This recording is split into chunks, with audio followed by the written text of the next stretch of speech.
অব্র রাগে উঠে রোহিণীর দিকে এক পা করে আগাচ্ছে, আর রোহিণী পিছাচ্ছিল।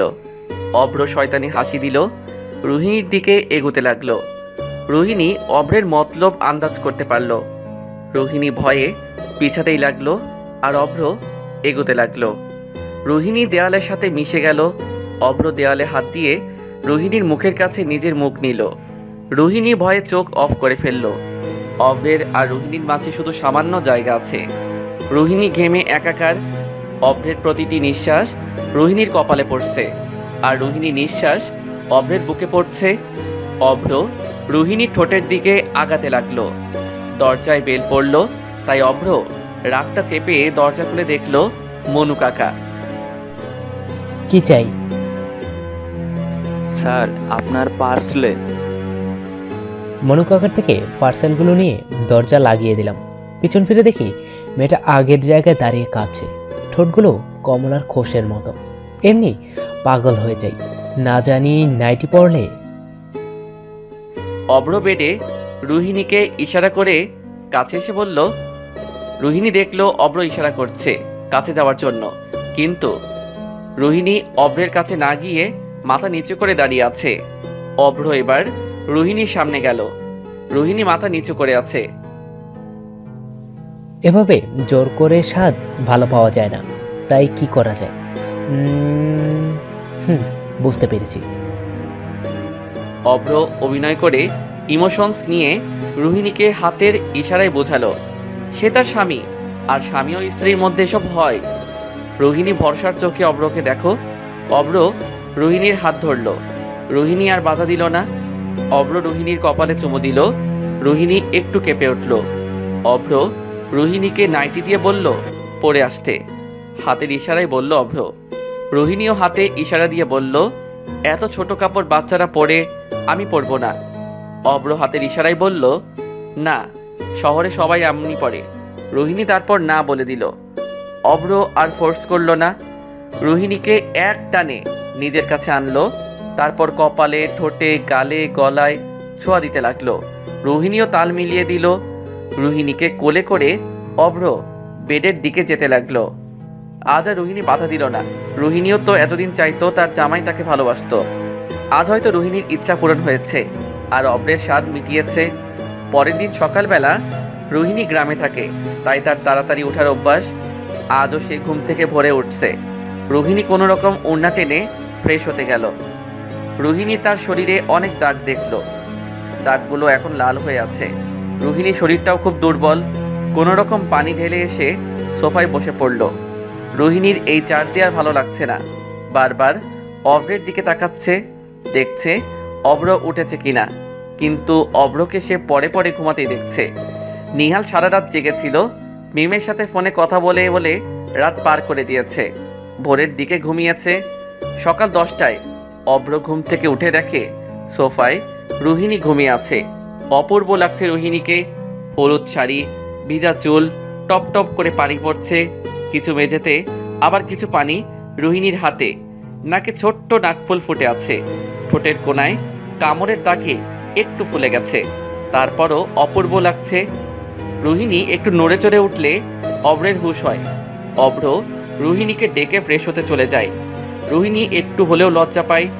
রোহিণী মনে মনে ভাবে, ইস, কখন যে বসে থাকতে থাকতে চোখ লেগে এসেছে, মনে নেই। অব্রের ফ্রেশ হতে 1 ঘন্টাখানিক লাগলো। ইতিমধ্যে নিহালও উঠে গেছে। সেও ফ্রেশ হয়ে নিচে আছে। মনু কাকা নাস্তা টেবিলে সাজিয়ে রেখেছে। অব্র রোহিণীকে সাথে নিয়ে ব্রেকফাস্ট করলো। নিহাল কিছু বলল। কালকে রাতে নিহাল ফেসবুকে একটা পোস্ট দেখেছে যা তার মনকে কুড়ে কুড়ে খাচ্ছে। কিরে, তোর চোখ মুখ এমন কেন? নিহাল এতক্ষণে ওই পোস্টের কথাই ভাবছিল আর জুস খাচ্ছিল। অভ্রের কথায় চমকে হাতের থেকে গ্লাসটা পড়ে যায়। এতে সবাই নিহালকে আর চোখে দেখে। Are you okay? Yeah, alright. তারপর নিহাল, অব্র, রোহিণী নাস্তা করলো। রোহিণী তার রুমে গেল। সাথে অব্র যেতে চাইলে বাধা দেয়। একবার তো হয়েছে, এখন নতুন কাউকে খুঁজে নে। মন্দ বলিসনি। অব্র আর নিহাল ক্লাব হাউস গিয়ে মদ পান করতে লাগলো। এটা তাদের কমন ব্যাপার। দুপুরে লাঞ্চ করে অভ্রদের বাসায় চলে যায়। রোহিণী জিজ্ঞাসা করলে বলে নিহাল রাতে অভ্রদের বাসায় নিয়ে যাবে তাকে। রোহিণী আর প্রশ্ন করার আগেই অভ্র চলে যায়, আর নিহাল চলে যায় মিমের সাথে দেখা করতে। রোহিণী একা তার রুমে বসে মা বাবাদের কথা মনে পড়ে কাঁদছে। হঠাৎ কেউ তার পিঠে হাত রাখে। রোহিণী চমকে পিছনে ফিরে দেখে নিহাল।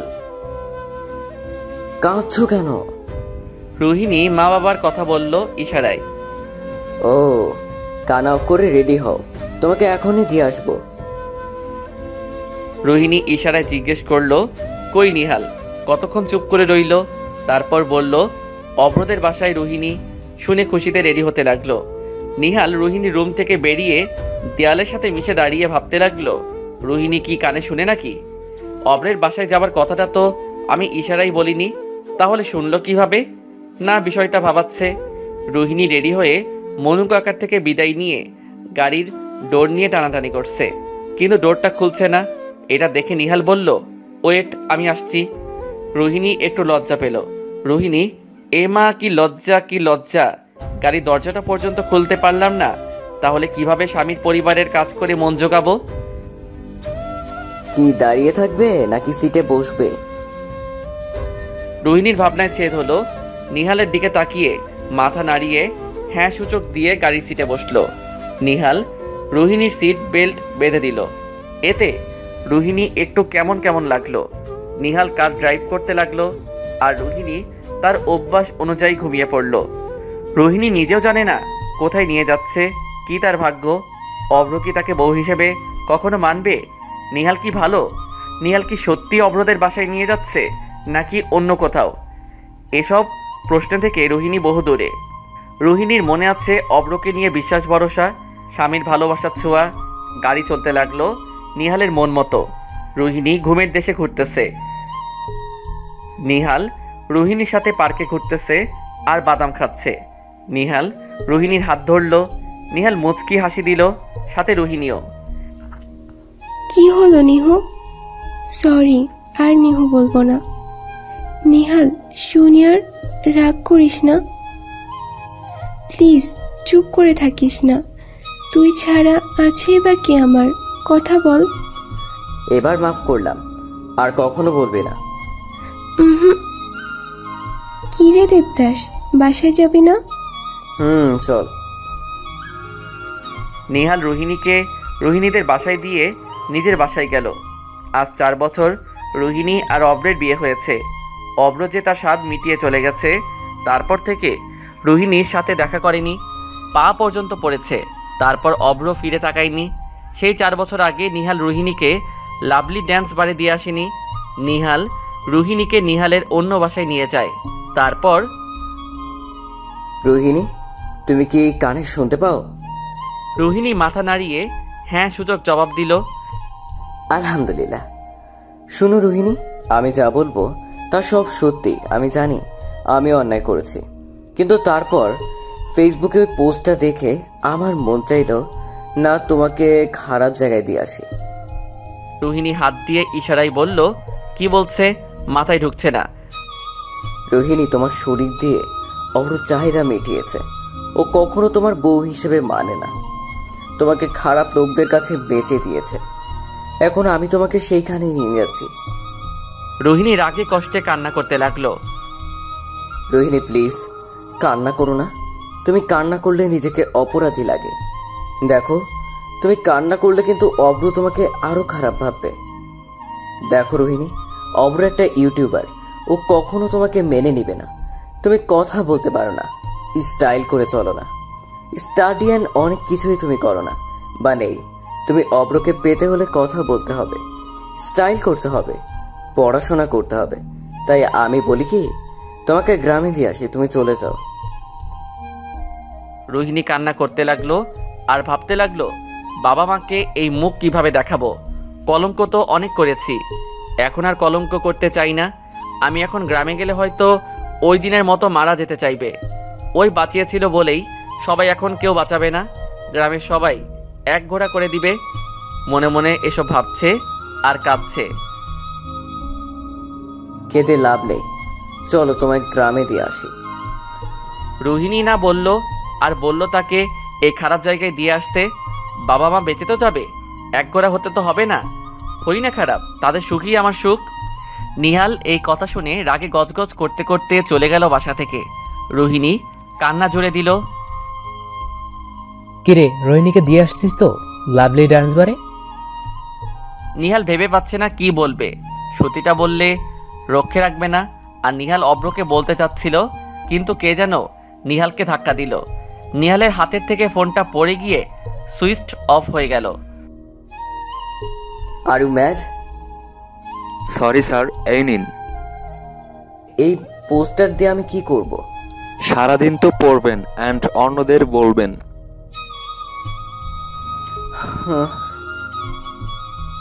ফোনটা তুলে পকেটে রেখে দিয়ে পোস্টারটায় চোখ গেল, চোখ বড় বড় হয়ে গেল। অন্যদিকে রোহিণী টুল বেডের উপর রেখে ফ্যানে ওড়না বাঁধছে। নিহাল এক প্রকারের হাঁটার মাঝে দৌড়ে বাসায় গেল। গিয়ে যা দেখলো, নিহালের মাথায় আকাশ ভেঙে পড়ল। নিহাল হাত থেকে পোস্টার ফেলে দিয়ে রোহিণীর পাগুলোর উপর টুল দিল। আমি এসে দেখি রোহিণীর পা গুলো ঝুলছে, গলায় দড়ি। রোহিণীকে নামে ব্যক্তিগত ডক্টরের কাছে নিয়ে যায়। সব ফর্মালিটি পূরণ করে ওটির সামনে বসে আছে।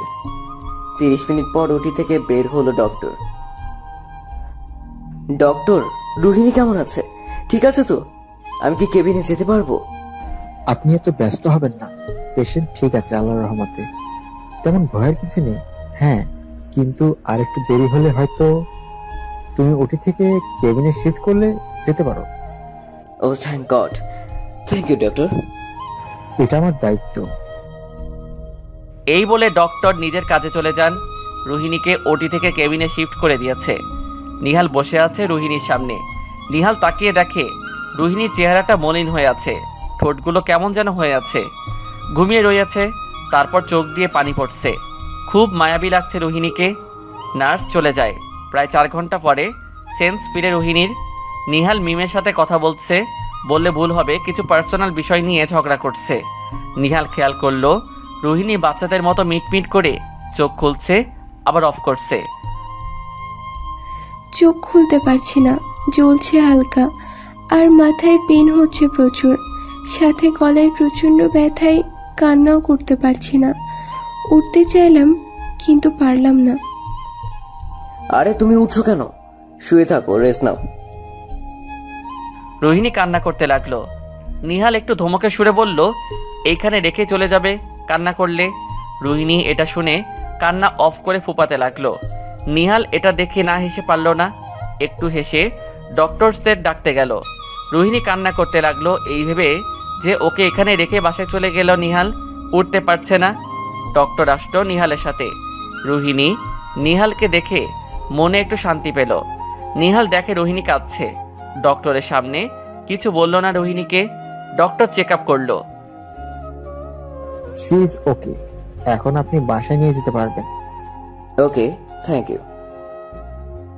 নিহাল হসপিটালে ফর্মালিটি পূরণ করে রোহিণীকে স্টার বয় সাহায্য গাড়ি করে বাসায় নিয়ে যায়। শুনো রোহিণী, তুমি অসুস্থ, তাই রেস্ট নাও। বাড়াবাড়ি করলে কিন্তু। রোহিণী মুখটা অন্য সাইডে ঘুরিয়ে ঠোঁট বাঁকালো। নিহাল নিজের রুমে মিমের সাথে ফোনে কথা বলে সব ঠিক করে নেয়। নিহাল কথা বলতে বলতে রাত 9টা বেজে যায়। নিহাল ফোনটা অফ করে শুয়ে থাকে, চোখ অফ করে। পোস্টারটার কথা মনে পড়ে যায়। নিহাল সাথে খাবার ও মেডিসিনও নিয়ে যায় রোহিণীর রুমে। রোহিণী নিহালকে দেখে আতশোয়া হয়ে বসে। রোহিণীর শরীরটা আগের থেকে একটু ভালো এখন। এই নাও, খাবারগুলো খেয়ে নাও। রোহিণীও চুপচাপ খেয়ে নিল। নাও মেডিসিন খাও। রোহিণী মেডিসিনও খেলো। রোহিণী, আমি যা বলবো তা মন দিয়ে শোনো, তাহলে তুমি অব্রকে পেতে পারো। রোহিণীর চোখগুলো খুশিতে বড় বড় হয়ে গেল। রোহিণী হাতের ইশারায় বলল, কিভাবে? পোস্টারের সাহায্যে। রোহিণী হাতের ইশারায় বলল মানে? এটা একটা ডক্টরের চেম্বারের ঠিকানা। এই ডক্টরের দ্বারা তুমি কথা বলতে পারবে। রোহিণী অবাক হয়ে নিহালের দিকে তাকালো। আমি ডক্টরের সাথে কথা বলছি। ডাক্তার বলেছে সুস্থ হলে তোমাকে নিয়ে যেতে। রোহিণী চুপ করে কথাগুলো শুনছে। সে ভেবে পাচ্ছে না কি করবে, কি হবে?